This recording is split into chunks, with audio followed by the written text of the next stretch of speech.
Yes, Rabula. Good evening, sir. How are you? I'm well, man. How are you doing? No, I'm okay. Mm, Mm. it's much better today. Not that too cold. Yeah, the weather has behaved today. Yeah, yeah. The only problem is the government of national unity. and nothing comes easier. Mm. Mm, nothing comes easy, and to be honest, our constitution puts a lot of pressure on situations like this. And because Mm. since 1994 we have never had it, so Loro now Mm. we are not used to it because, as they say in other countries, it can take 6 months. Mm. Mm. So we have done very well under circumstances, and in fact, I Mm. don't think the people of the world are very perturbed by it because they know it, Yes. and there's nothing wrong to walk back from a session without no. And there's nothing wrong the negotiators calling each other names Yes. because the stakes are high.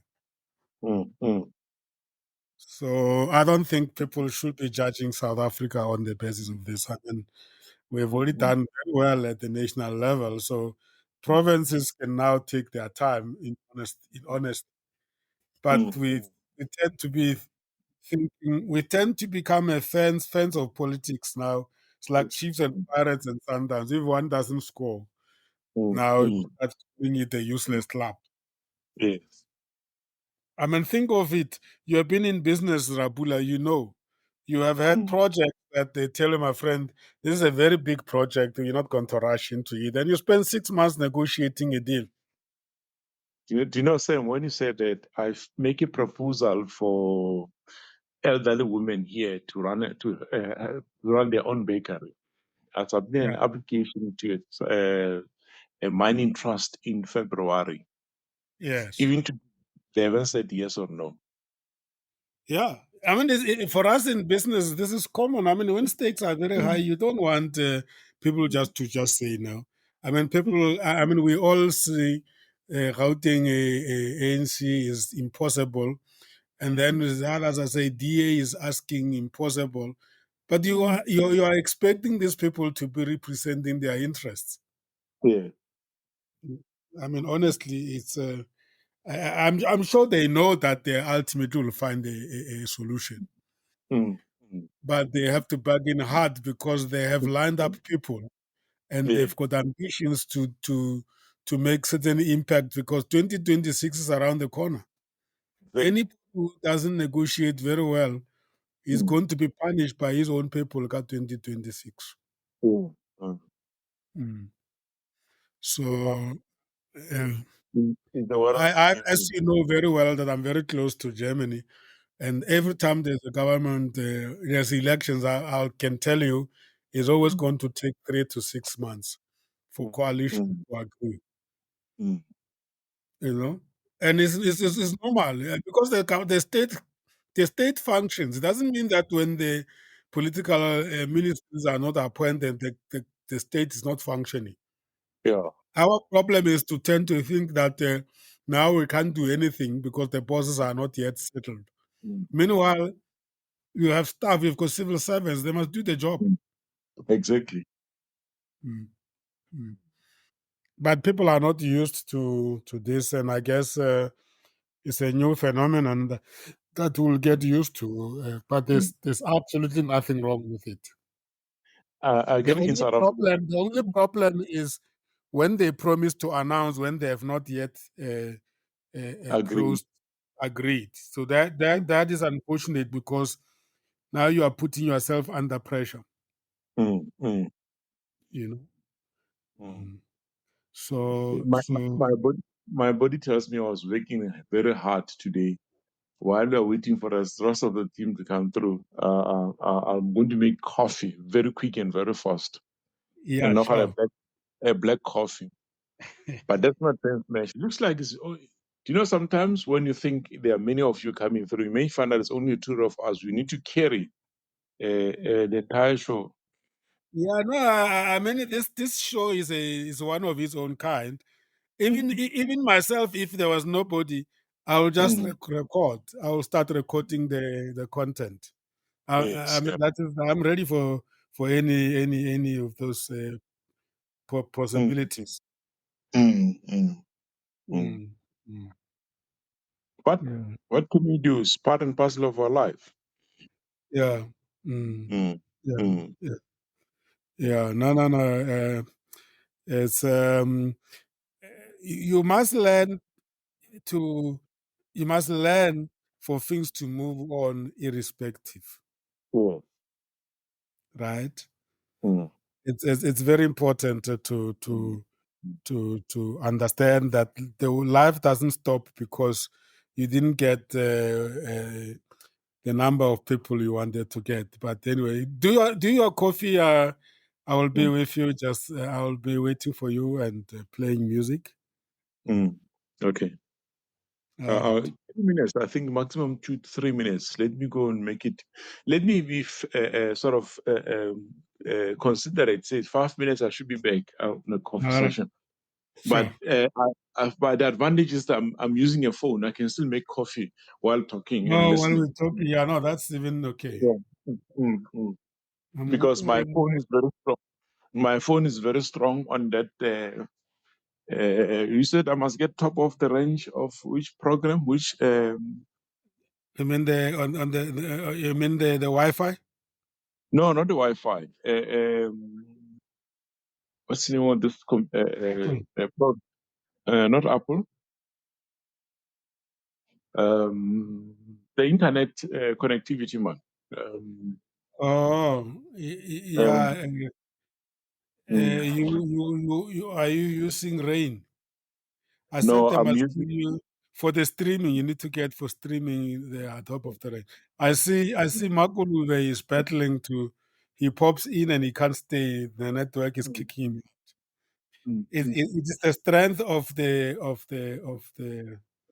network. No, the strength of my Wi-Fi is fine. I think at some stage, the past 3 weeks or 4 weeks, I used to struggle. Mm, It keeps on cutting and cutting and cutting, yeah, and all of a sudden it's stable. But they yeah. told me that I need to get because I'm using a dish, not a fiber.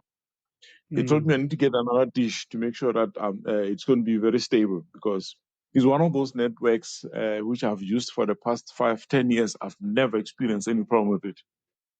mm, mm, Mm. mm. Yeah, right. That's wonderful. Dadra Muta is here. Makulov, Gutipacha, the guy, wana rale, I will another one. nankwa, So, Rabutsinyana, I also Rabuts. Yeah, it's you and Rabula that is eh, here. Can you hear me? yes, I can hear you. Yeah, all right. But we're just saying that we can proceed because I'm not sure who's going to be joining, who's not joining. I know Divesh is not able to join because he says he's got some work this evening. So No, I said to him that Armin. You we'll continue and we'll share the podcast with him.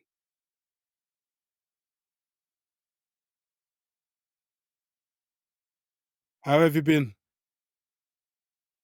oh, very well. I'm just worried because my network is not consistent. Mm. I saw that you were driving in and out. Yes, yes, yes. Mm. Mm. So more often than not, when we start to be serious, it fails me. Yeah, yeah, I know. I know. I see Maynard is here as well. Maynard, I'm sure you can hear us. Yeah, let's just start while Rapula is still making tea, and I'll continue with him if you got caught. Um, I did send you guys some notes. It's quite a lot, but I don't think we will cover everything. And then Umpile says he's having some issues with his connectivity as well. Um, I'm funny. I'm looking for the notes. I email it to you guys, but looks like they haven't come through my inbox here, because I copied myself. But it looks like I also have a bit of a challenge with network. No, welcome, Sam. I do have the notes. Oh, you do have. Okay. Yeah. Okay. Beautiful, beautiful. It's quite a lot, but we can run through them. The good thing is that a number of these points we've addressed them, and that's what makes me like these latest later units and conducts. So let's welcome each other officially and start the conversation. It's unit number 20 and conduct 15, and the theme is being authentic, and the reference is developing emotional intelligence. I think, welcome, Menat. I hope you can hear as well. Yes, thanks, Narisem. I was trying to log in on the phone because the laptop is still failing me. Mm, mm. Ultimately, you are here, so you will become a mastermind of the Podbean platform very soon. Yeah, Yeah, definitely. yeah. I'm with Makulove Ramutla and Rapula Mudivane. And then I got apology from Divesh. She's working this evening. And Ompile is still struggling with some connectivity issues. Let's see who joins us. But I'm just in a celebratory mood, considering that we are halfway to 40 units. We're doing unit number 20. And I've also been vindicated when I said that there's nothing new going forward coming out of this conducts, units and conducts, because is emphasis of quite a number of concepts that we have addressed already in earlier conducts and earlier units. And today, conduct unit 20, conduct 15, is about being authentic as you conduct yourself in a conversation, especially in a show. And we know authenticity is all about being true to yourself and not trying to be what you are not. I think that is the first fundamental thing. You cannot try to be something that you are not. So you cannot change your voice because you are now going to be on a show. You can try and mold it, but we will still miss the real you. But then we match this with emotional intelligence. Developing it in particular is very important because there it speaks about certain aspects of yourself, your surrounding, and the people around you. And I thought that defining emotional intelligence, I normally define it in the context of the four quadrants. But if you go to the universal definition, you'll hear that people talk about you being aware of your own emotions and feelings and those of the others, and that awareness then being of the highest level in such a way that they inform the way you manage yourself and the way you relate. And that's really how I will define it as emotional intelligence. We spoke last time about the fact that this is one of the in things, one of the common concepts that people talk about it without really reflecting deeply as to whether they really understand what they mean by that. And you'll even sometimes hear people, instead of saying emotional intelligence, say emotional intelligence, which is it's not really the same thing. But there's also a question of, say, what makes it important. I think we're all aware that it becomes your guardian angel. It's important because if your level of self-awareness and consciousness is very high, then you will be mindful of how you come across people and how people respond to your voice, to your feelings and emotions, and therefore that is bound to better the relationship that you have with people. And who needs it? In my view, everybody. Everybody who's able to be conscious of themselves, because sometimes age does count. I mean, we can't expect a 5-year-old to start talking emotional intelligence because they are not in a situation to cognitively understand what we're talking about. But anybody that is consciously of themselves uh, really benefit from emotional intelligence. What are the emotions? We have spoken about the emotions before. Is those sensations in our systems that are triggered by certain stimuli that originates from outside our system or sometimes even within our systems. And the sensations, they are either sensations that are negative or those that are good. And depending on whether they are negative or good, they will evoke or they will initiate actions or behaviors from your side. And then when we say that being in touch with your emotions, we therefore mean that be aware when your actions and behaviors are as a result of you responding to some emotions. And the question is, are you able to label and name those emotions? Because only when you are able to label and name them and act them, then you understand what the emotions are, and therefore you are actually emotionally aware. And this is different to IQ. We have moved away from the era where we used to value the importance of people's contribution in conversations as being based or determined by their level of intelligence, which could even be measured scientifically or mathematically.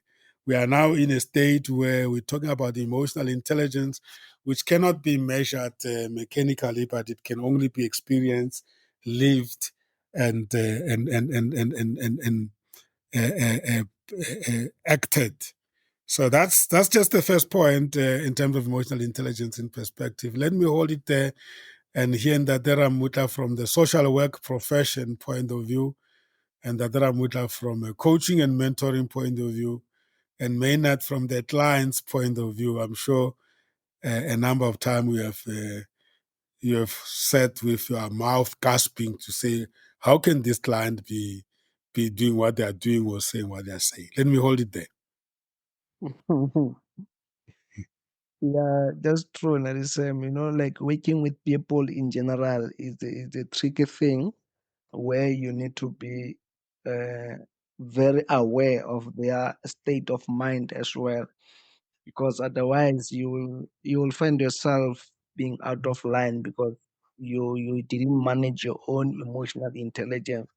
So it's a tricky one because a client can come to you uh, angry at the same time, or maybe going through a lot in his own personal capacity.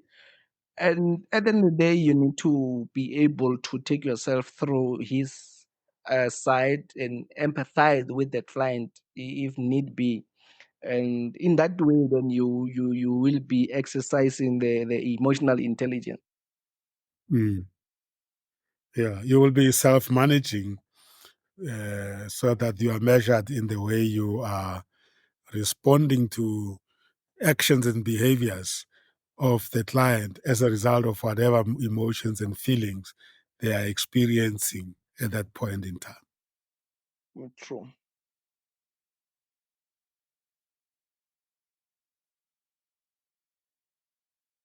Dadera Muta, do you have a contribution to make to those first statements? I think we lost in Dadera Muta. And Dadera Bula? Sam, when both yourself and Maynard are speaking on this subject matter, uh, uh, maybe my brains work differently because whenever I read something else, I need to practicalize it. Once it's in practical, it's going to stick to my brains for a longer period. So I Mm. start imagining um,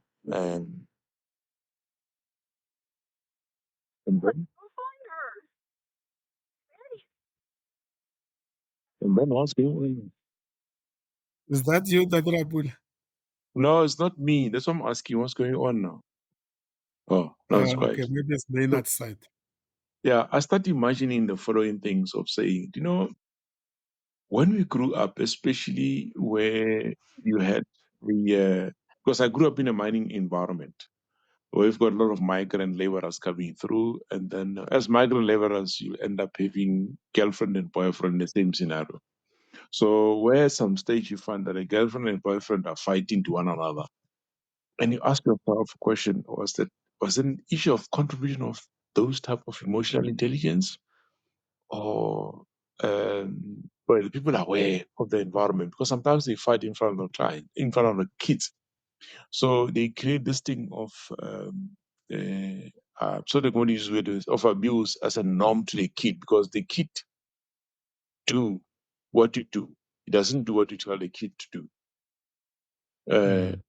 In that environment, that awareness, is that the reason why today we've got violent society? Is that the reason why today we've got people who are short-tempered? I use the word short-tempered. Is it how we grew up what makes us who we are today, or the environment has influenced us to be in that space today? So, when we define the emotional intelligence on its own, it says to us is being aware of your environment. When we were in that space where people were either aware or unaware of the environment, uh, has that negatively impacted them in terms of growth, in terms of maturity? I'm using the word sort of with caution around there. It's something which I saying to myself. So when you walk in an environment where people are fighting, and then how do you stop it? Do you take sides, or you start saying, no, let's stop this and let's engage? Those are the Mm. questions I'm asking myself and saying, we love this emotional intelligence, but your social impact, it's got a certain impact in you as an individual before Which is the you become, environment. yes, the environment, before you become an individual on your own. Mm. Because it Yeah. may have that impact ended up being a damaged individual, and it's very difficult to repair you as an individual. Mm. That's what I would say. Contribution around that social awareness, it's very important, and also the environment where you're staying also have an impact on your emotional intelligence. Mm. But the question I, would be, what? yeah, all those. I like I like the quadrant definition approach to emotional intelligence or simplification of emotional intelligence. You literally, if you can think of take a piece of A4 page and divide it into two, one line horizontal, one line vertical, and then it gives you four quadrants. Just to edify what you have just said and make it simple to simplify the fact that actually all of those points that you have mentioned, you will slot somewhere in the four quadrant. So if you take the top left quadrant, that will be your self awareness quadrant, and then the bottom quadrant, that will be social awareness quadrant. And by social awareness, we include awareness of the others, awareness of the environment, and awareness of the surroundings or culture. You know, so everything that is external to you is social awareness. So, in other words, when you are aware of the others' emotions, and you are aware of stimuli that comes out of the environment that trigger certain emotions in you and the others. You are aware of the certain stimuli that comes generated as a result of tradition and practice and culture. They are all under social awareness. So that's the bottom left that. And then the top right quadrant, that is self-management. As a result of you being aware of yourself in terms of your own emotions, feelings, triggers, and short tempers and shortcomings, and all those things about you that are as a result of your emotions and feelings, they are still part of your self-awareness. So if you are aware that you are short-tempered, but you are aware of the symptoms or indicators when you are getting a point where you are going to explode and tell people off. If you are aware of that state, then you are bound to manage yourself in terms of the third quadrant. And when that time bomb is tickering, then you switch off and say, "Excuse me," and you go away, go into the bathroom and take a deep breath, and then cool down and calm down. That is self-management. So the actions as a result of your awareness is what self-management is about. Or if you are socially aware that this person is irritable, and you know when he's irritable he start to behave in a certain way, and you then purposefully bring down the temperature and continue to argue with the person, because you know the temperature will build up to a point where it's going to hit you with a big fist, and then you sort of calm down. That's self-management. And then, of course, now that you are managing the behavior, anticipated the behavior of somebody, that then falls into the fourth quadrant with the relationship management, where you are able to assert yourself on the basis of you being aware of the emotions and the feelings of the people and yours, and the combination of all those, managing yourself very well, then helping the situation by relating in a way that is based on your knowledge of the of the emotional awareness of yourself and the others. And that concludes the four quadrants. But that's a simplistic way of looking at it. But in general, the main definition is you are aware of your emotions and feelings and the triggers, the things that trigger them, and those of the others. And as a result, you are able to assert yourself in terms of how you respond, how you think, how you behave, how you act, in the interest of bettering the relationship with the people and the environment. Then we say that your emotional intelligence is very high, and therefore you are able to actually benefit from that level of awareness. And sometimes people bring cultural awareness. As a cultural awareness is part of the social awareness of the emotional intelligence, because your own culture actually predetermine how you will react in a certain situation based on the experience you have and the way you were brought up and educated and parented. I hope that affirms the inputs you have just shared with, which is really truly practical, Rapula. No. It does that. That's why. Sometimes you go through this EQ test just to determine whether are you a good leader. Are you going to be a good leader, or having attributes of the good leadership? It's formed part and parcel of the quadrant. Mm. Mm, mm, Absolutely. Yeah. Consciousness is big in leadership today. And the conscious model that I like is the model by Richard Barre called the 7 levels of consciousness. That is built on the Maslow's hierarchy of needs. I think we spoke about it the other day. And if you are at the low level of consciousness, it's more about foundational stuff. And then you have to go through transition into high levels of consciousness, where you are content and happy with who you are and your purpose.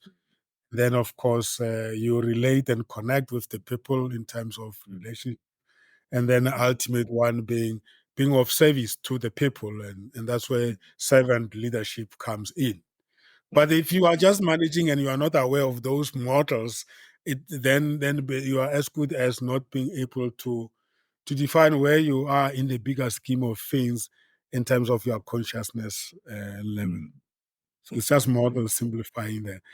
And they do work because they, in a certain way, they inform the way you carry yourself as a leader. For instance, it doesn't matter how tough things are, you're not going to lose yourself in front of the staff, because then you will make the whole organization wobble. mm. No, you're right. You're right, sir. Uh, this morning I was saying to my wife before she left, so, the way I'm attending these workshops and this training and this Tuesdays, I normally call them my Mondays, subconscious awareness of it. I'll end up changing from being a business coach to an individual coaches, executive level coaches, whatever you can call it. He said, how do you answer? I think now I'm becoming more and more self-aware and self-conscious of what's going on in my surrounding. Mm, mm, absolutely. No, no, it's and that is exactly what is demanded if you're going to be coaching individuals, that you make them aware of these things, and then that goes as far as also help them develop internal motivation capabilities. Because when you are an individual and you are a leader, you are expected to impact the environment. Sometimes the extra, what do they call it, the external motivations don't exist, and if you have to dive deep into yourself to convince yourself that you've got it within you. And in coaching, that's what we try to say to people, that you have to have a inner strength and self-belief that like any other person that is born with capabilities, you do have. You must just find it. Mm. And then be empathizing with them in the process of locating that internal strength, because sometimes it's evasive. Mm, mm. Do you know what you just said, Sam? As a coach, especially individual coach, Mm. often be conscious of, say, when you walk in there, you're walking in an environment where you're gonna find a child, and a child do as you practice or as you say. No, as Mm. you practice, not as you say. If you don't practice what you say, probabilities are it will take longer to sink in, even if that person is an adult. Yeah. Yes. So what you just it's just raising a little bit of extra consciousness of the person, of say my emotional intelligence. When I Mm. walk in or when I woke up in the morning because I had a bad dream, do I scream or do I calm down, take time, review and review, and if I scream, I'm going to make people next to me being maybe scary, or they will say, ask me a question, what's going on? And in Mm. a scary format, yeah. So those Yeah. are the dynamics, yeah. Yeah. Exactly. And I mean, if you want people to practice how to get internal emotion, is what are the things that are important to you that can make you to wake up and do things without being asked to do? When we say find your internal motivation, it's simple as that. I mean, there must be something that's so important to you that you can wake up in the middle of the night, 3 o'clock in the morning, and it doesn't matter how cold it is. If that thing is important, you will do it. So we are looking for such type of motivators, sources of motivation. Empathy is to feel for the people when they are battling to put things into place. It's also a part of being emotionally intelligent. You can't say somebody that is going through struggle, you're sinking them down by actually blaming them for being in the struggle. You are not empathetic, and therefore your emotional intelligence is misleading. Is not is letting you down. You are Ubuntu. You know, Ubuntu is very much linked to emotional intelligence, because Ubuntu is just a way of practice. It's a way of being. It's a practice, and it doesn't happen automatically to people. They must take a conscious decision to greet Yeah. and to engage. Right? Yeah. Mm. Okay. Let us.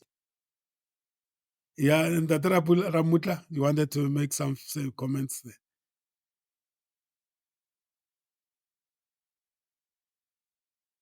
So yeah, and then we point C, we talk about tools to gain control, and I like this because we have touched on all this. You know, we've said that the power of writing. Colleagues, since I took to writing, not only book, by the way. By the time I wrote the book, I had already been writing a lot in terms of posting blogs, and so there's a hidden gem there. The power that you gain from just learning to put things down on paper, the embedding of experiences, even if something looks very simple, and even if you are just copying it and rewriting it, just noting down some things on a daily basis. It's powerful how you develop control of selves and emotionally so. That Ramut. So recording things is, you might be talking Ramuta, but we don't hear you, unfortunately. And then we spoke about meditation and mindfulness, which are the techniques that you apply to be fully present and to be mindful and to not to be overwhelmed. So it's one thing to say you want your emotional intelligence to develop. It's another thing to have tools to assist you to cope with the challenges of social skills or social awareness. Because in the process of becoming aware of people, you are being challenged in terms of whether you like what they do and say and think, or you are irritable, and then you have to be able to have a stamina to be fully present without judging what you are seeing them doing. Because if you want to sit in the social skills quadrant of emotional intelligence, you're going to have to immerse yourself in the midst of the other people, and they might be doing things that you might not be appreciative of, but it's none of your business. But if you are interested in being appreciative, like we talk about in diversity and inclusion, and we always say that don't try to change people from what they are. Appreciate who they are, their culture, and value their culture, but don't try and convince them to abandon their culture. It's none of your business. All of us, we've got cultures and we've got perspectives that we bring into this one culture called the corporate. It's very easy said than done. It's very, very hard to be effective in a social context. And if you happen then to be a leader and to managing a team of diverse people, and in South Africa, managers are being tested big time because you know how polarized racially our society is. And yet, when you get into companies, you find that if you are a manager that is not able to be, I wanted to say tolerant, but is more than tolerant, to value people for who they are. You can't say, yeah, there's an Afrikaner, I'm black, and their culture has dominated mine for too long. Now is my time, my culture. The fact is, it's not possible for them to just leave your culture without them being interested in it. And it's difficult for you to understand what informed them without you immersing yourself in it. And it's a personal decision to take. I don't think as much as companies come up with programs that I don't think they can change people. If people don't want to embrace each other's culture, even if they are colleagues, they'll just tolerate each other until they no longer work together as colleagues. And that does happen. And you do sense that energy in an environment like that is the energy of repelling each other, but just coexisting. And there's no spark. And as a leader, it can be very hard to lead a team like that. It is So indeed. these techniques are helpful. Now, saying it is indeed difficult to lead a team like that. Very difficult. Because it's a pretentious team. It's not realistic. It's not real. It's not authentic. And then the other point is important around the whole emotional intelligence thing. If you don't know what triggers certain emotions and feelings in you, there's no way you will be able to actually cope in understanding those emotions. If, for instance, you are experiencing the emotions that are contaminating your relationship with people, but you don't even know the source or the triggers of those emotions, you can't be helped. You can't help yourself either. So it's very important. That's why they say, and I think if you Google, you must Google the wheel of emotions. It's a very, very interesting thing. In fact, I must share it with you. Um, and sometimes we are not even able to name or label the emotions, and never mind knowing what triggers those emotions. And I think knowing what triggers the emotions is the beginning of you actually understanding your emotional outbursts and also your positive emotions. And it's the beginning of you knowing how to deal with those triggers so that negative emotion doesn't, you don't get to experience it too much because you don't like it. It's not healthy. But it's also similarly, it's very important to know the triggers of positive emotions. What makes you excited and animated and motivated? If you know that, you'll continue buying that thing, or continue getting that thing, or continue going to that place that gives you positive emotional experiences. So the triggers are very, very important. When you have a partner who's very emotive, who's very moody, uh, sometimes you don't know that the moodiness is the source of it, is the imbalances in the hormones. And then every time that situation happens, it doesn't matter. She can't help herself. She's going to experience, she's going to explode the way she explodes. And if you don't know that that's where it comes from, you can't really have empathy with that person. So whenever people show certain emotions and feelings, we must develop interest in engaging with them to find out, do they ever know when a particular feeling and emotion is going to come through indicators or symptoms, or it always just instantly hitting them? And of course, some of it is genetical, it's hereditary. If it's hereditary, then you can only coach people from a life coaching point of view how to cope with those, like the bipolar people. There's no cure for bipolar, but you can actually coach people to learn to calm themselves when they're experiencing or seeing the symptoms coming up. And from a conscious leadership perspective, that's very powerful when you understand your team to a point where you even know the triggers of their emotions. Some people at month end, they get very, very, very irritable because the pressures of the month end make them sickly. Deadlines and all those type of things. And then, of course, so the next one is knowing the breathing techniques. We spoke about that. And then the simple process of taking a break to re-energize yourself, because your body can only take so much. And if you keep on pumping that body, it is not going to be coping with the pressures that come with certain feelings and emotions. And therefore, you are going to fail yourself in terms of social skills. So again, you see once again, meditation, mindfulness keep on featuring. It just shows that these are some of the highly regarded tools to remain positive and energized. So those are the techniques.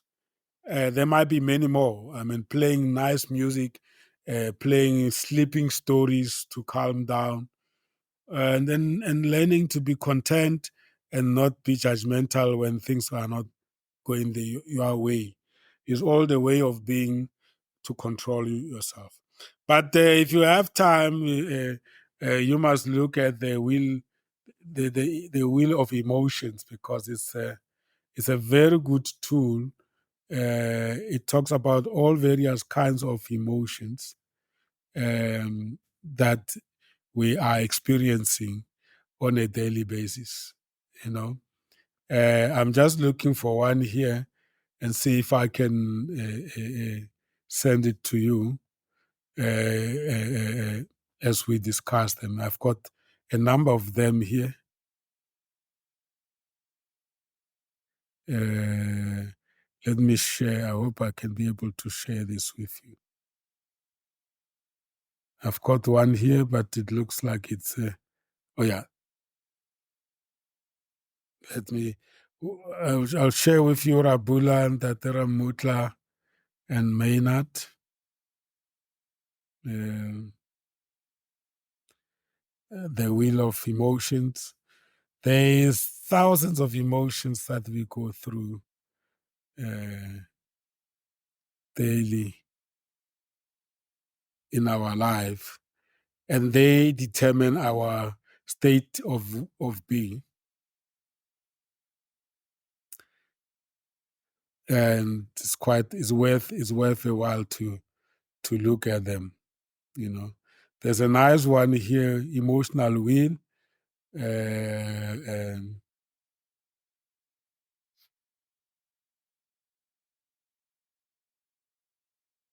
it's a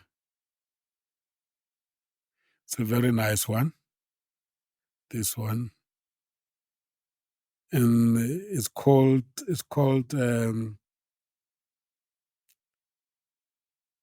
this one is the famous one is called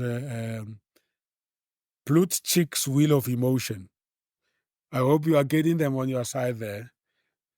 So they talk about they go about eight. I think it's 8 emotions on every level.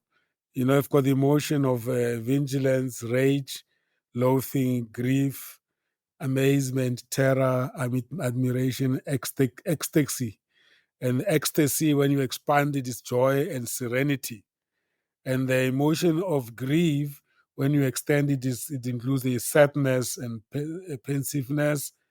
The emotion of loathing is disgust and boredom. Rage is anger and annoyance. Vigilance, anticipation, and interest. The emotion of admiration developed into trust and acceptance. Emotion of terror is fear and apprehension. So yeah, the inner emotion of amazement will lead to surprise and distraction. And as I said, the grief will lead to sadness. Yeah. So the Plutchik's wheel of emotion is used quite a lot when we discuss emotional intelligence, or also when we discuss consciousness and self consciousness uh, topics. I don't know whether you have received it. I've just forwarded them to you, Rapula. No, I've received the same. So I'm trying to put myself in the shoes of Robert Plutchik, where Mm, he was sort of studying. I used the word studying yeah. uh, this primary emotions, Yes. and then put secondary output thereof. Yes. Uh, where he, let's say, for example, where he was staying in a terror space, there is a fear and apprehension on it. So Yeah. in a way, sadness and pensiveness. So you start saying in a that environment. So which means this gentleman took his own time and thereafter Mm, make this body of it and come with this will yes. uh, emotion of saying, yes, I, as Robert Prushing, this is a wheel of motions to take us off until the next psychologist or Mm, psychiatrist come with some alternative or enhance or any motive beyond that. I think that's a very good one of saying, where are you at the moment?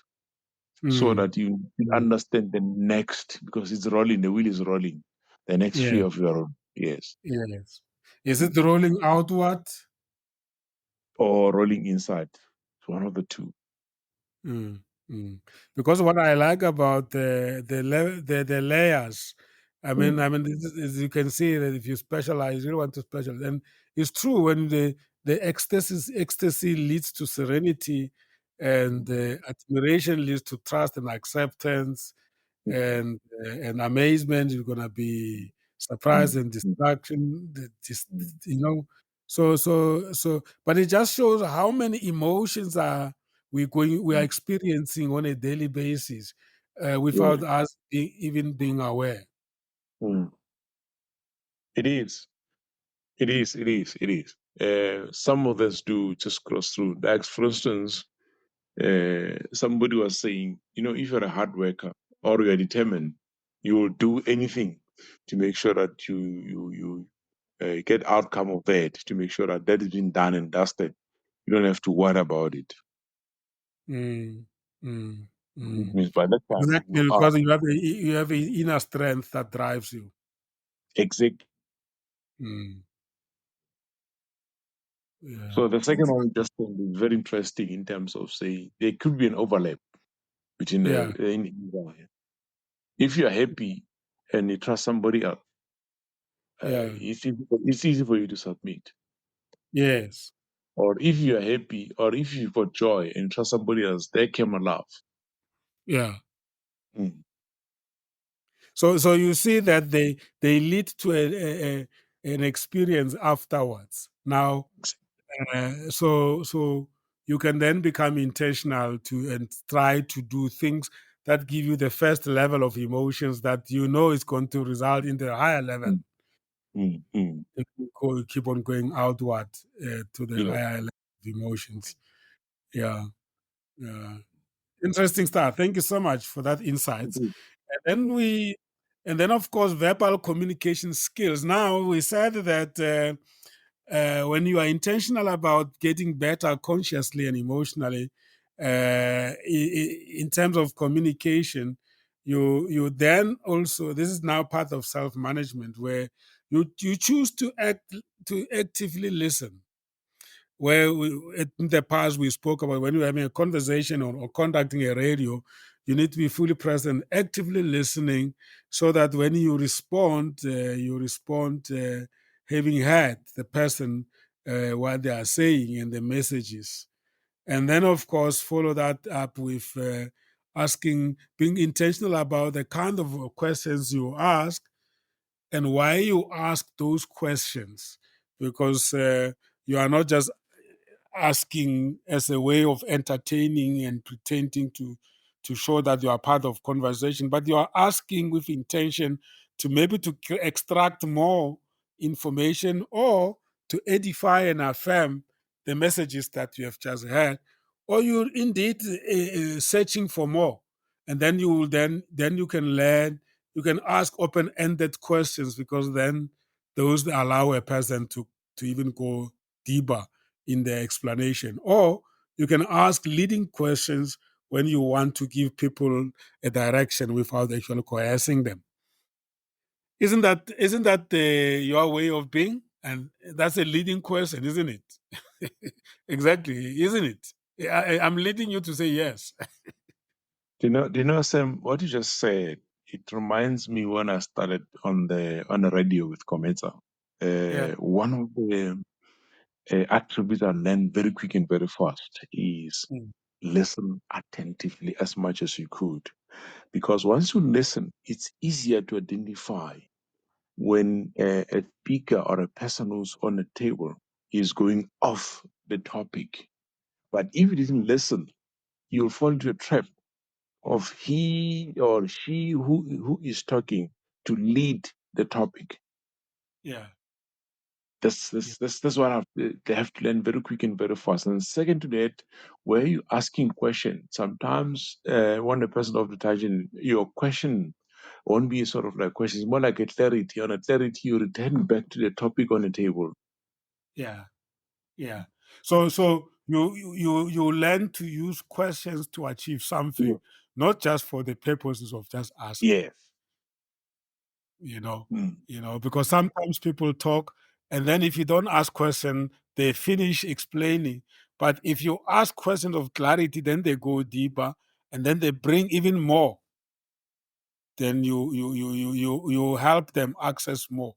So being emotionally intelligent means also when you are seated with people, sometimes you could be asking questions because you want to engage this person, to edify them, but you want them to be at their best.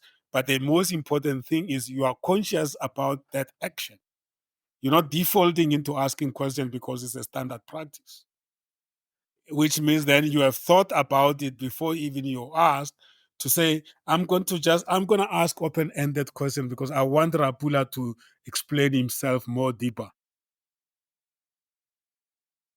But if I'm Rapula's colleague and we are sitting in a conference with foreign people or strangers, and I want to help him and guide him, I can ask him leading questions, knowing very well that I know what outcome I want him to bring, because I know that it will take him to the point, to the level where he's at his best. That's Mm. intentionality there as well, but it's not necessarily manipulative, because there's a difference between manipulating and then using questions to guide somebody to bring a point of emphasis. No, you are right, Sam. Yeah. So that's that, and then we spoke about considering our audience. That's the whole idea of hosting shows and choosing your words. I mean, I love this one. Sometimes words can put you into trouble, and sometimes words can liberate you. For instance, if you choose to be simple in your communication, you achieve a lot than if you try to come up with complicated words. You lose people. But here, I think they're referring to what you say can upset or make people happy. So you need to be careful. If you are emotionally intelligent and highly socially aware, you are also guarded in terms of what ways to use, when and how to use them.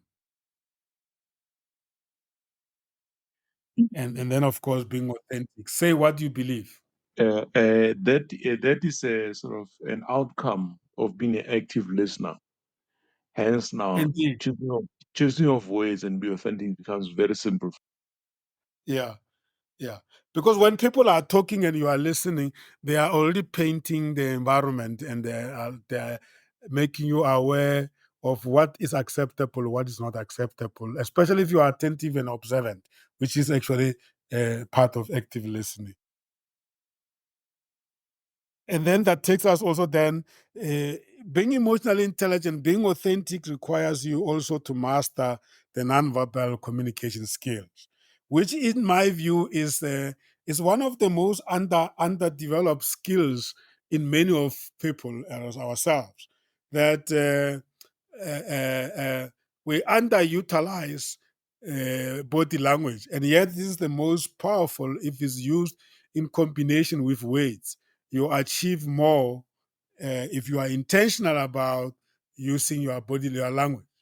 You know, like where when you go on presentation skills, they tell you that if you are addressing a conference, you're sitting at the podium. There are times where you need to walk away from podium and come closer to the people to make a point. And sometimes you go back, you keep a distance because you want to have a bigger view of the entire hall.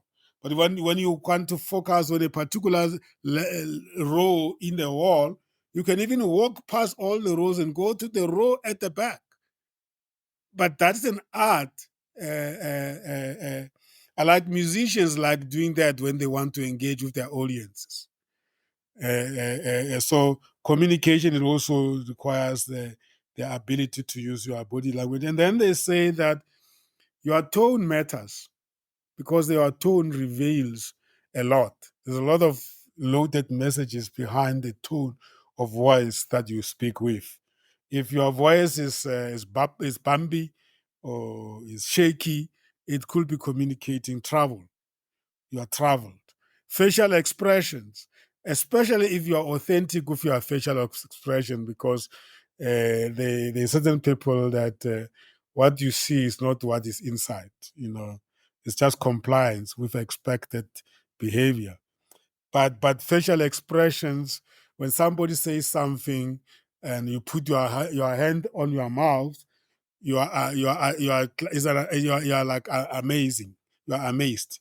There's or when you say wow, and then you open your mouth and your eyes up. Yes, like you are yeah. It's what do you call it? Is it surprise? It's appreciation and exclamation or some sort. And then, of course, eye contact, we know that one is got its own cultural connotations, but in general, in principle, you need to be always have a view of a person you are talking to. Because if you take your eyes away from somebody that you are talking to, you might miss those body languages Oh, that they are, they but, are, but, they are applying. but Sam, let me ask this way. I'm going to go back to traditional of an African child, where an African child was taught when an elderly speaks to you, you don't look into their eyes, you look down. Mm. That's the first one. How do we retrain or evaluate that portion of saying, is it a good thing or a bad thing? If it's a good thing, could you enhance it? If it's a bad thing, what makes it a bad thing? So I'm just asking. I'm not sure of Uh, saying. yeah, it's a very common question that we come across it whenever we facilitate diversity sessions. It's one of the common examples that people get to give. But I think you don't have to change it. You must just create awareness that this is as a person grows up and they are able to reason out and they learn the science of relationships. It's important to make them aware that this is something that is culturally brought to him, but it's not necessarily universal. And in other cultures, it's not going to work. But if you are with your people from your culture, it's important to respect that. But in the Western world, which has impacted our business quite a lot, or maybe in other cultures, it might work against you. So that's why diversity management and inclusion training, you never arrive. You keep on involving people year in year out on these things because things keep on changing. I mean, our cultures right now is being shaken up by technology. I mean, we never had phones and all these things, and why have we just managed to be able to introduce it? But we have never asked the question of what part of our culture is cell phone interfering with. We just adapted. Do you know what you just said? So much so that there are also cultural challenges. One of the cultural challenges I have in terms of the use of technology, I I must be honest with you, I get very tested a number of times in terms of tolerance when I see people abuse cell phones. I mean, there are certain people that they just don't use cell phone for a purpose any longer. They will Mm, even mm, tell you that between 6 and 8 in the evenings is a free is a free unit from Vodacom or from whoever, and then they are mm, going to make sure that they phone 10 different people, but they don't mm, realize that they develop a habit that is mm, it's no longer really healthy. And so much so when even when people are around, they no longer have etiquette of mobile phones, as we always say. You're sitting with people, you are having dinner together. That mm, phone never stops. And she never say, listen, I'm having a dinner with people. Can we talk tomorrow? They just anytime just goes. mm, mm, mm. Then it goes back to the previous one of, say, the facial expression. And the reason I'm bringing it back is, technology has interfered with a few of those things. Of saying, let's say I'm doing a facilitation of any workshop and I'm doing it remotely. The challenge I'm having is I'm only seeing the faces. Yes. I don't see the full body of the person. Mm, So expression of those people does not guarantee the attention to me. mm, mm, So, mm, so the only time I can derive an attention of uh, body language is perhaps when I start saying, let's go into groups or asking questions where there is interaction in the groups. But because I don't see the full body, mm. so that is an interference from technology, which interfere with non-verbal communication skill.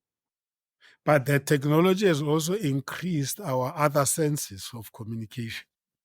Exactly.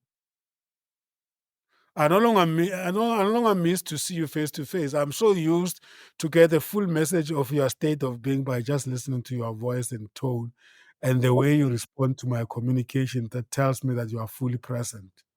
Exactly. So Mm. the reason why I'm using the facilitation of the group on an online basis was that Mm. sometimes in group you find an introvert Mm. and you want that introvert to come out with what are you facilitating on. Yes. He might or she might be hiding a very good point where you can sort of put it back into the picture where you say it makes a wow moment at a time. But on a electronic facilitation, probabilities of identifying that are very minimal. Mm. Mm. And do you know that there's an emerging group of experts on chairing online webinars globally now, Yeah. and the people that if you bring them to a hall to chair physical conference, they will not do very well. But they specialize on actually hosting talk or Yeah. sharing sessions online. Online webinars. Yes, I know. Yeah, yeah, and, Mm. in our university we have monthly continuous learning webinars where the whole syllabus is on being a very good online uh, Mm. tutor. Mm. And how to engage students online is different Mm. to engaging students face to face, and you are expected to learn those skills. It's a big field actually, and it's growing very fast because online campuses are now mushrooming. Almost all universities with physical campuses are also now doubling up with Mm. online Mm. campuses. Degrees are being offered via online campuses. Yeah, great. And then when we take now, remember we spoke about the quadrant of relationship. That is number F. If you are authentic and highly emotionally intelligent, the way you manage your relationship will benefit you. For instance, the intentionality of building rapport with people as the baseline for any relationship. So you don't leave it to chances to say, I'll see, maybe at the end of the session, we have built relationship. No, you go all out to make sure that there is a harmony, and the intention of that is to build a rapport with people because you want a good relationship to develop. That is emotional intelligence, and that's being authentic because you pour your heart out to build a good environment and atmosphere with people. And they say that you respond rather than reacting. In other words, don't find yourself being surprised when you are in relationship with people. Show gratitude and make sure that there's a common ground between you and the people that you want to have a relationship with. Basically, they're saying that good relationships don't just happen because you choose to have them, but they happen because there's something common that you have created that you work towards, and you are grateful for people being in your presence. You don't take people's relationship for granted. And then, of course, in doing so, you also still have the responsibility to set boundaries. Like example I was giving, that we need to re-educate ourselves because mobile phones have no boundaries if you are not intentional and you don't put strict boundaries. You will engage on it and you think it's acceptable, it's normal. Meanwhile, people who are with you, as you're engaging in this phone and they are with you, they feel ignored. So then you are not really being good in managing the relationship quadrant of your emotional intelligence. Now you make me think back to work integrated learning, Yeah. where one of the finding was that the newly graduate, when they enter uh, core cultural uh, companies, which has been managed and run by baby boomers, it becomes difficult for baby boomers to be able to mentor those uh, upcoming graduates coming to their working life. So, Yes. so in that instance, how do we enhance that statement that in terms of setting the boundaries, in terms of how do we manage that to make sure that the information, the wisdom from baby boomers flow into the current generation, which they are full time employed. Conversations. We have in the tutoring of our online campuses over and above the various forums, and one forum which is a conversation forum and is normally open ended. You bring anything, and I see it in the online campus. We don't normally ask people what generation they are, but you will just people will just feel comfortable when the rapport is built to disclose, and then within a couple of weeks they now already know the generational mix. But because there is something common, which is the topic of discussion, which is facilitated, um, they start to learn the perspectives that are different based on generational gaps, and they tend to they tend to discover behaviors that they like, even though they are different generations. So you can't enforce good harmony between the various generations, but you can find something common that has got nothing to do with these things that distinguish their generations. That is going to bring them together. And the one easy way of doing that is holding conversations the Lokotla way, and or having forums where the rules are set clear and they are respectful of everybody's perspective. In fact, you will see very soon when we open up our new platform that you are going to be more active than ever at Commercial Friends and Supporters Club. But we have had to publish blogging policies and forum policies, and we made it clear that if you post information in the forum that are meant to belittle somebody or to make a mockery of somebody, as administrators and moderators, we have a right to remove your post and even suspend you from participating in the forum. It's because of exactly these issues of diversity that you are bringing in. But once you start wanting to set rules and force them, there's when people reject.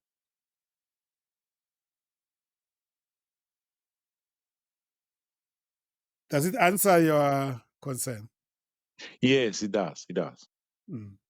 So we, as facilitators and coaches, we must always be creative about how we make people of different backgrounds and generations to work together without them even realizing. When they wake up, they just find themselves already being gelling together. Mm, mm, mm, mm. So No, that's no. influence creativity. So for instance, here they talk about how do you overcome obstacles, recognizing and admitting failure, disagreeing constructively. You can disagree with a baby boomer when if you are a Generation Z without necessarily swearing at them and making mockery of them and say they were born before technology. That's an insult.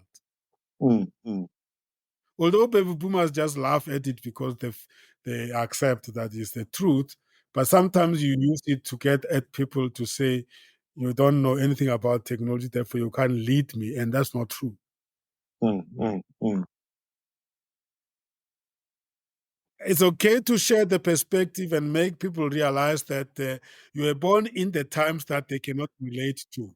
But mm, those times are what inform the way you engage and you live your life. And mm, they too, mm, 50 years from now, their grandchildren are going to be wondering why they are behaving the way they are behaving. So they must just understand that we are a chain and it continues. So staying cool under pressure is a very, very important high indicator of a high emotional intelligence. They even tell you that when chips are down, when things are falling apart, that's when you calm down even more. But that is easy said than done. But if you are emotionally intelligent, you will understand that when somebody is terminally ill, that's not the time for you to be hectic and to be nervous and to be saying things that are terminal in nature. For instance, they will tell you that when there's a crisis, you need the most calmness ever. mm, mm.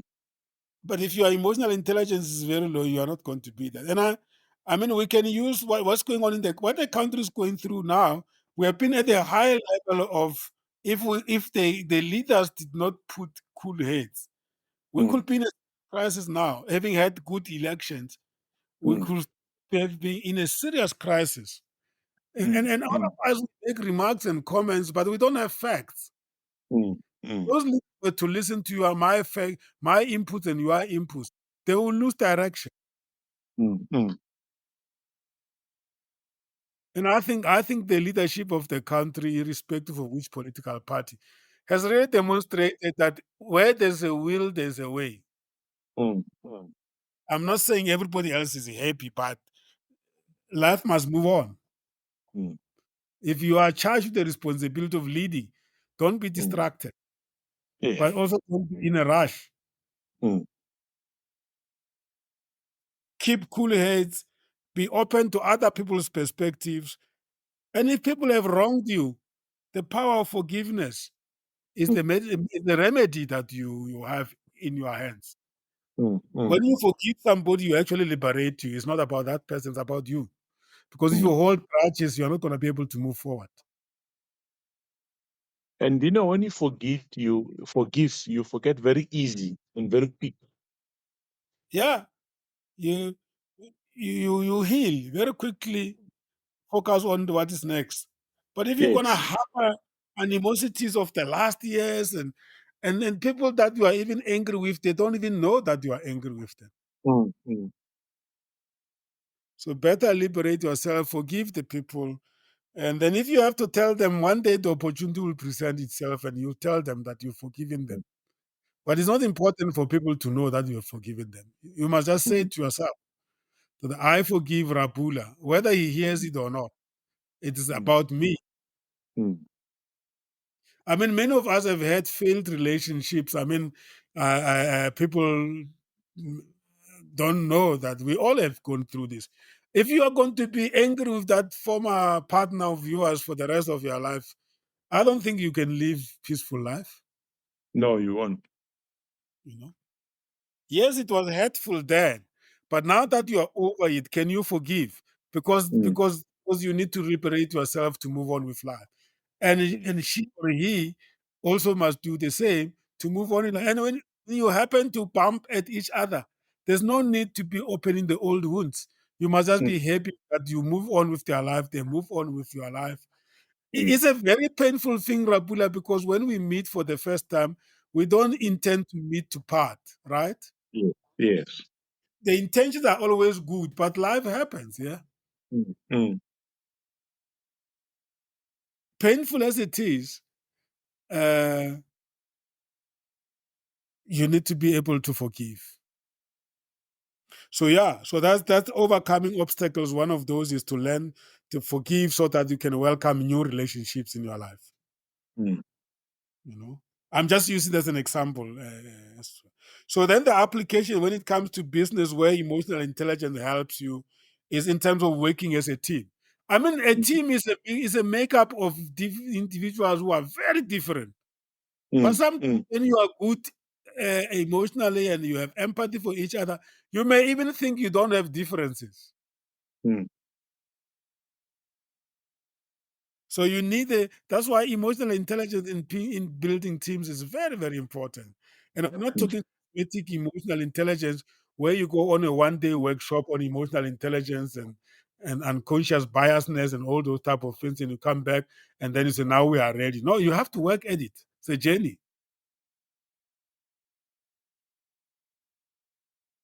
And then one thing that brings teams together is setting goals for what you are about.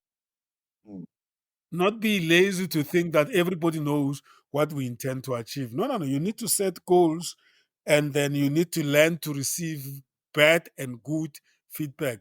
Give and receive good and bad feedback without mm. actually feeling like you want to hate the person.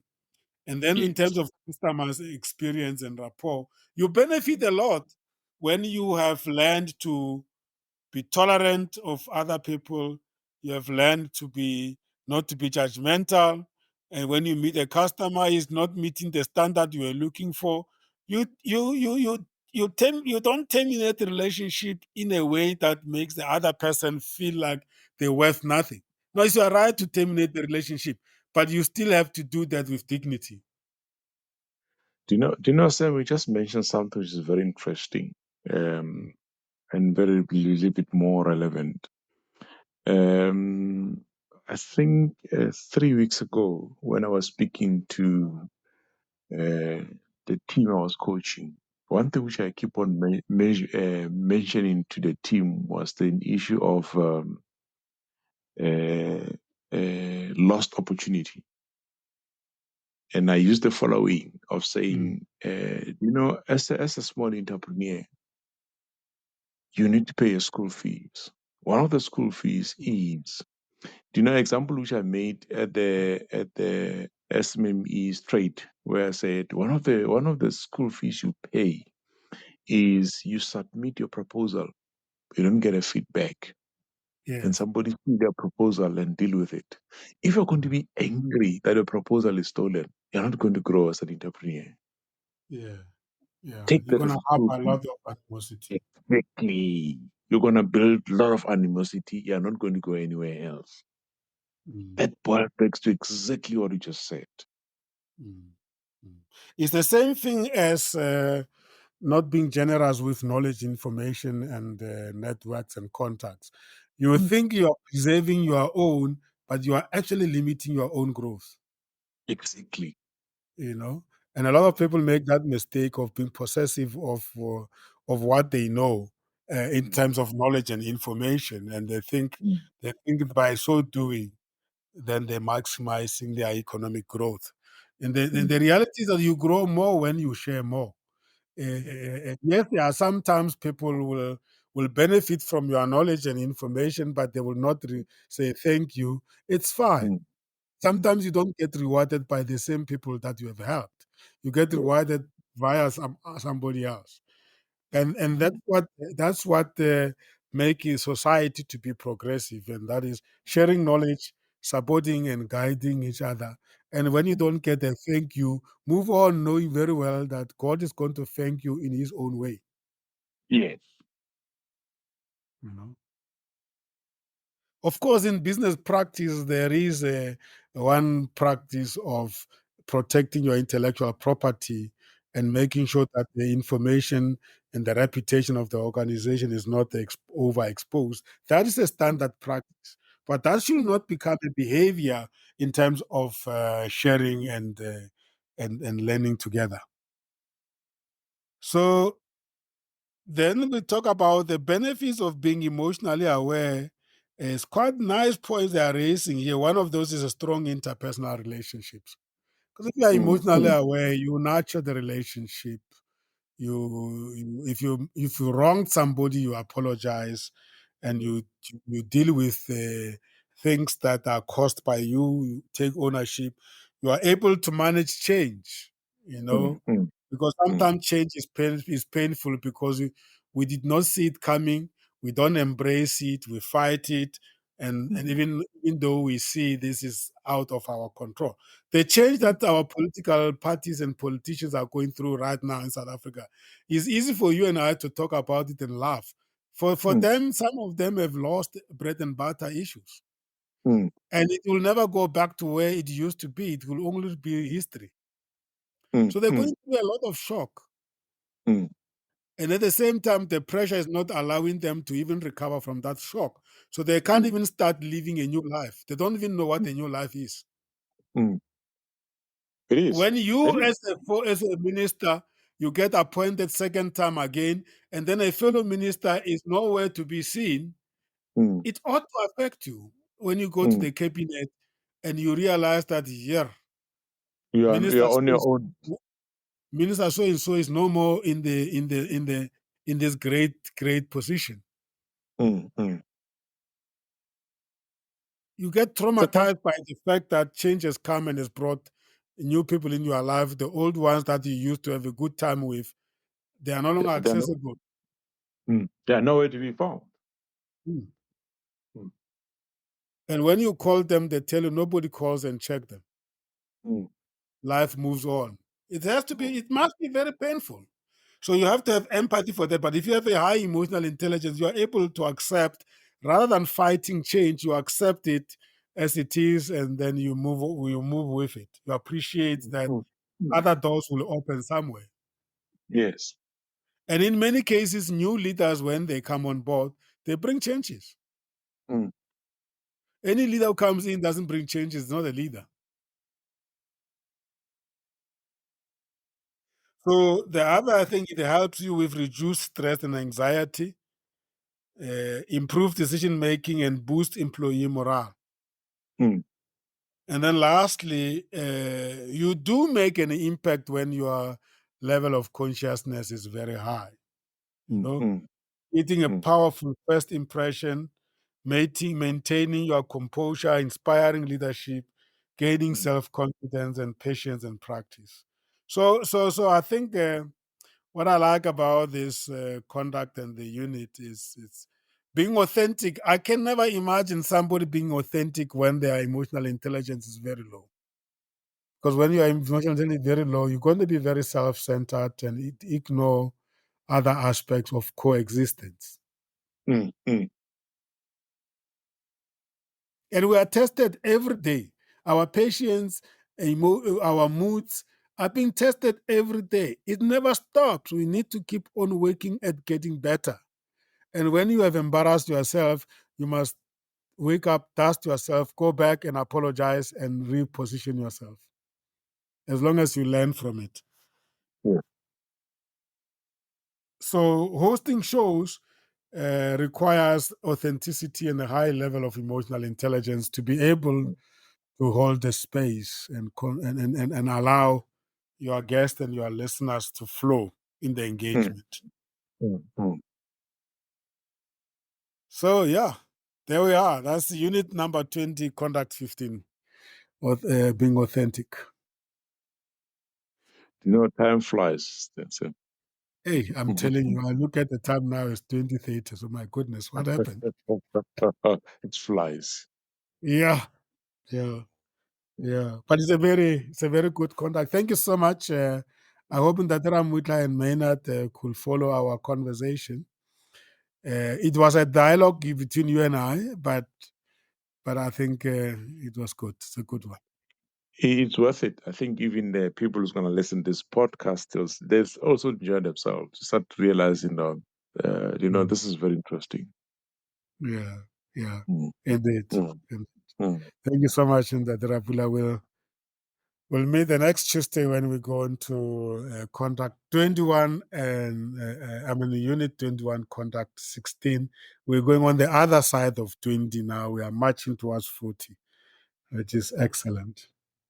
So it's more like you just started July, which is halfway the year. So we also Yes, started. yes, indeed, indeed. The module unit 40 will be in December. Yes, that's what I'm saying. You just started July. Also, the timing is perfect. Very much so. Very much so.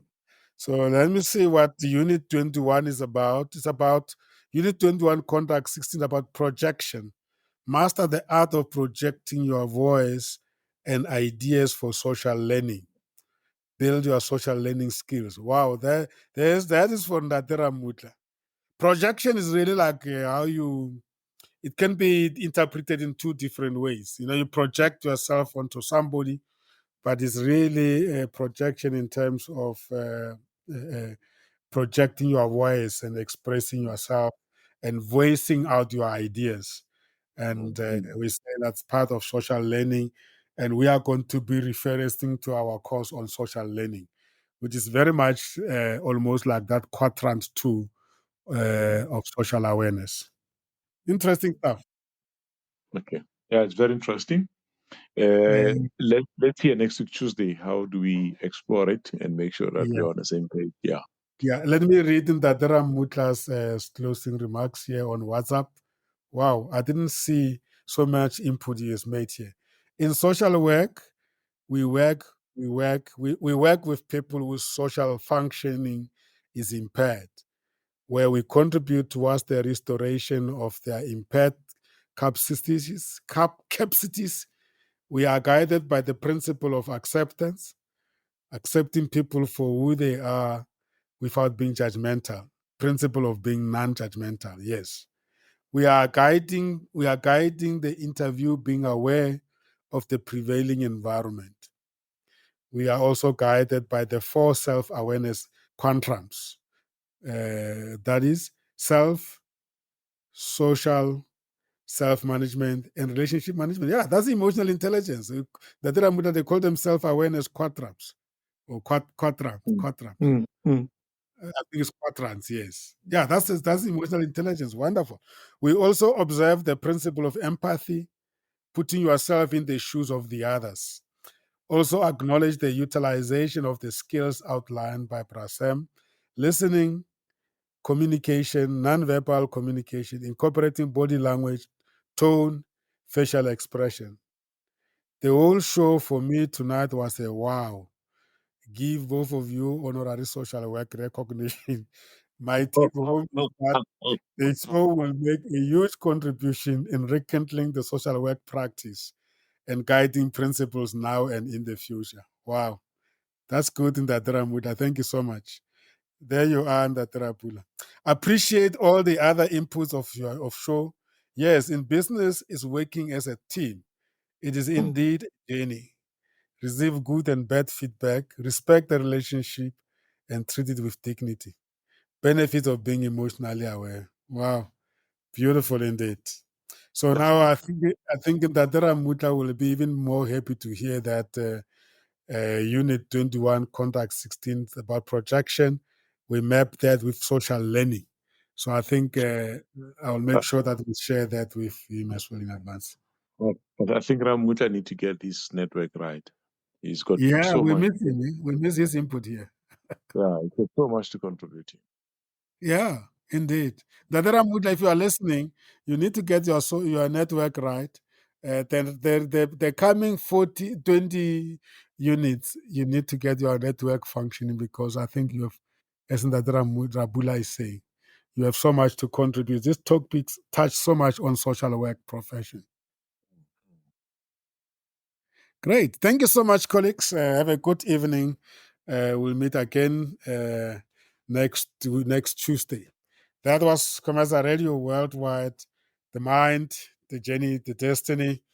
We apply our mind to the journey that takes us to our destiny. Our shows are based on the principle called the idea.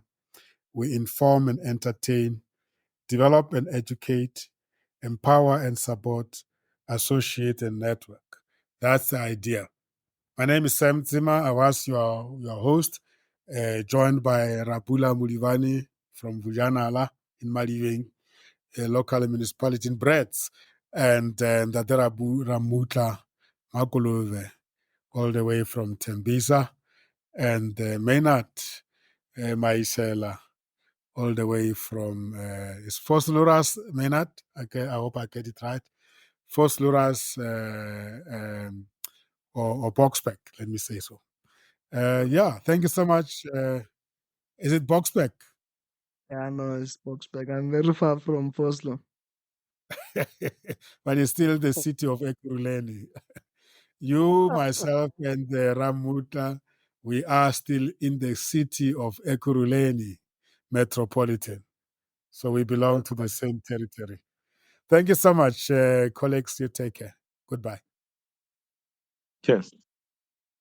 Sure.